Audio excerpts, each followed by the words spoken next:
मैं यहाँ पर सारे जो मेहमान हैं इन सबका स्वागत कर रहा हूँ। साथ साथ देवदत्त जी यहाँ बैठे हैं, प्लीज़ आप खड़े हो सर एक मिनट। देवदत्त जी का मैंने इसलिए खास तौर से नाम लिया कि हमारे यहाँ सुप्रीम टावर और सेगर साहब, प्लीज़ आप भी सर जरा सा खड़े हो।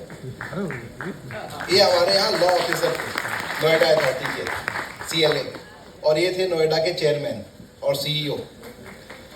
जब हमें ज़मीनों की ज़रूरत थी वकीलों के लिए तो ये कहा गया कि सोसाइटी बनानी पड़ेगी और हम लोगों ने बड़ी मुश्किल से वो रजिस्टर कराया। उसके बाद से जब मैंने रिक्वेस्ट की तो देवदत्त साहब ने 24 घंटे के अंदर हमारे वकीलों के लिए ज़मीन आइडेंटिफाई किया। 10 एकड़ का प्लॉट मेन रोड पे हम लोगों को दिया वहाँ पे, और यहाँ तक के तैयार हो गए थे कि बनवाने का काम भी हमारा होगा और ये कीमत 22 लाख से ऊपर 4 बेडरूम के फ्लैट की हम नहीं आने देंगे। लेकिन कुछ कारण रहा, वो हम लोग जो नोएडा अथॉरिटी को नहीं दे पाए बनाने के लिए, और वो 10 एकड़ का आपका योगदान है जो कि हम लोग कभी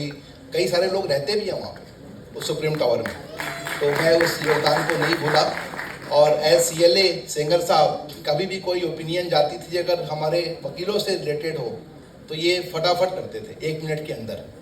हमें याद है लाहौटी साहब इस दुनिया में नहीं है, KG बालाकृष्णन साहब आने वाले हैं, लेकिन एक ऐसे चीफ जस्टिस वो रहे जो हम लोग अगर ये कहते थे कि सर एक लेटर लिख दीजिए सिफारिश के लिए, तो उनका चीफ जस्टिस का जो दफ्तर था वो हमेशा अवेलेबल था हम लोगों को, वो लिख देते थे लेटर। मैंने उनसे कभी रिक्वेस्ट किया कि सर एक चिट्ठी आप ज़रा सा हेल्थ मिनिस्टर को लिख दीजिए, उनकी तरफ चिट्ठी लिख जाती थी, जो कि आमतौर पे बाद में देखने को नहीं मिला। और जो मुख्य न्यायाधीश जो भी बने वो ये मान के चलते हैं कि हम एक पद पर बैठे हुए हैं, हमें लिखना नहीं चाहिए, मगर कई लोग ऐसे भी हैं जो ये मानते हैं कि बार और बेंच ये दोनों एक ही है और इन दोनों की जो समस्याएं हैं या दोनों का जो साधन है वो भी एक है। मान लीजिए वकील कोर्ट ही नहीं पहुंच पाए तो आप न्याय क्या कर लेंगे, और वकील के पास स्वास्थ्य संबंधित समस्या हो, अब कोविड का सारे जजेस ने प्रोटेक्शन लिया अपने आप, लेकिन वकील कोविड से ग्रसित हुए तो कहाँ बच पाए, वो उनको भी लगी गया। इसलिए आपको दोनों तरफ का ध्यान रखना है, और KG बालाकृष्णन साहब उन्हीं में से एक व्यक्ति थे जो कि हमेशा उपलब्ध रहे। उस समय तो हम लोग एक यंग मेंबर थे और हम लोग लाहौटी साहब की जो उनका कंट्रीब्यूशन है वो भी याद रखते हैं। यहाँ तक ऐसे ऐसे चीफ जस्टिस थे। देवदत्त जी को तो एक और बात से याद करता हूँ, देवदत्त जी को और सेंगर साहब को, कि लाहौटी साहब का घर इन लोगों ने 10 दिन में खोज के दे दिया। उनको घर नहीं था उनके पास, जब वो यहाँ से ऑफिस डिमिट किया उन्होंने, तब रिटायर्ड CGI को घर नहीं मिलता था, और उनको रिटायरमेंट होने के बाद से क्या उनको मिले और नहीं मिले इसका एक संकट खड़ा होता था। तो पहले हम लोगों ने जजेस की हाउसिंग सोसाइटी बनाई, मगर उनको डर था कि कहीं इसमें हमारा नाम नहीं गुजर जाए कि खुद के बेनिफिशियरी हैं और ये ले रहे हैं, इतना ध्यान रखते थे लोग। और मैं तो बाकी यही कह सकता हूँ कि आप दोनों लोगों ने जो हमारे बार के लिए किया है उसके लिए आप दोनों लोगों को मैं बहुत बहुत धन्यवाद देता हूँ। और फॉर्चुनेटली हमने आप लोग की प्रेरणा से ही और आपकी सलाह से ही हमने 152 एकड़ का जेवर एयरपोर्ट के पास एक और MOU हमने साइन किया सरकार के साथ, और हमें चाहते हैं कि हमारी जब बार को वो भी जगह मिल जाए जहाँ पे हम लोग के सबके प्लॉट्स वगैरह बन सकें। लेकिन ये आयोजन बार का नहीं है, मगर हम लोग कैसे चुकेंगे बार की बात किए बिना। ये आप सब लोग के सम्मान का है, और आप लोगों का जब सम्मान होता है ये सब हम लोगों का सम्मान है, क्योंकि आप लोगों का जो योगदान है अगर हम उसको याद नहीं करें, उसको सम्मानित नहीं करें, उसको हम पहचाने नहीं, इसका मतलब ये है कि हम अच्छी चीज़ों को नहीं पहचानते और हम अपने आने वाली पीढ़ियों को प्रेरित नहीं करते। इसलिए आप सबके सम्मान से हम अपने आप को सम्मानित और अपने आप को गौरवान्वित समझते हैं। कई ऐसे यंग लॉयर्स, कई ऐसे वरिष्ठ लोग, कई ऐसे लोग जिनसे हम सीखते हैं, कई लोग जिनकी हम इज्जत करते हैं। अजय पांडे जी यहाँ पे हैं जो कि जिंदल स्कूल में इनके कर्ता धर्ता हैं, और कई ऐसे लोग जिनको कि मिलने के बाद, मनोज मिश्रा जी हैं स्कोरा के प्रेसिडेंट, विक्रांत भाई हैं यहाँ पे, और कई ब्यूरोक्रेट्स भी हैं, कई सीनियर लोग हैं। मैं सबका नाम लेना तो मुश्किल है, लेकिन इसमें से बैठा हर वो व्यक्ति है जिसका आशीर्वाद आप लोगों को, आप जैसे लोगों को हमेशा मिलता रहा है और मिलेगा।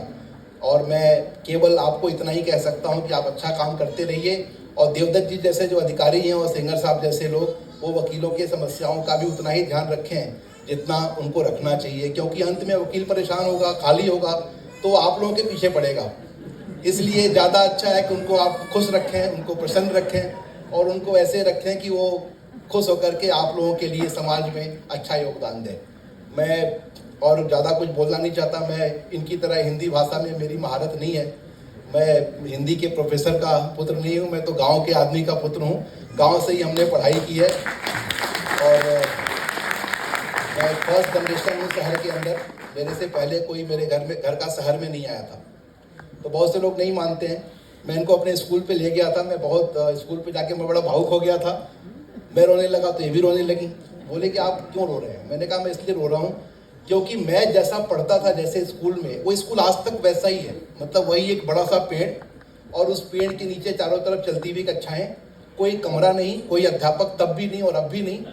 तो मैंने कहा कि ये आज भी नहीं बदला, ये सरकारी स्कूल है, लेकिन इसलिए मेरे आंखों में आंसू आ गए। खैर अब मैंने बनवा दिया उसको, अच्छा स्कूल बन गया वहाँ पे और चल रहा है। तो मैं इनको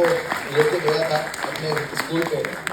और ये बताने के लिए हमेशा कहती थी कि आप ऐसे ही बेकार में बात करते हैं, आप थोड़ी ऐसे स्कूल से पढ़े हुए हैं। मैंने कहा नहीं, मैं ऐसे ही स्कूल से पढ़ा हुआ हूँ और इसीलिए मैं कनेक्ट कर पाता हूँ, इसीलिए मैं बड़े आसानी के साथ मैं उस तबके के साथ, उस वर्ग के साथ अपने को जोड़ पाता हूँ। मेरे सारे मित्र आज भी जो गाँव में कोई साइकिल की पंचर की दुकान किसी की है वही मेरा दोस्त है, कोई आज भी बैलों का ख्याल करता है, जानवरों का ख्याल करता है वही मेरा मित्र है, और जो आप जैसे लोग हैं वो लोग भी मित्र हैं। तो हर एक मित्र का मेरा तबका बड़ा अलग है और मैं दिल से, मैंने जीवन में किसी भी व्यक्ति को अपने से बड़ा नहीं समझा और अपने से छोटा नहीं समझा। तो मैं आप सब लोगों की प्रेरणा से सब चल रहा है। मैडम आपने बेकार में मुझे फंसा दिया, मैं आप लोगों का धन्यवाद करते हुए मैं माफ़ी चाहते हुए अगर कोई कमी रह गई हो इस कार्यक्रम में, क्योंकि ये पत्नी का कार्यक्रम है, कमी हो भी तो मैं बोल नहीं सकता, तो आप लोग भी मत बोलिएगा। बहुत बहुत धन्यवाद।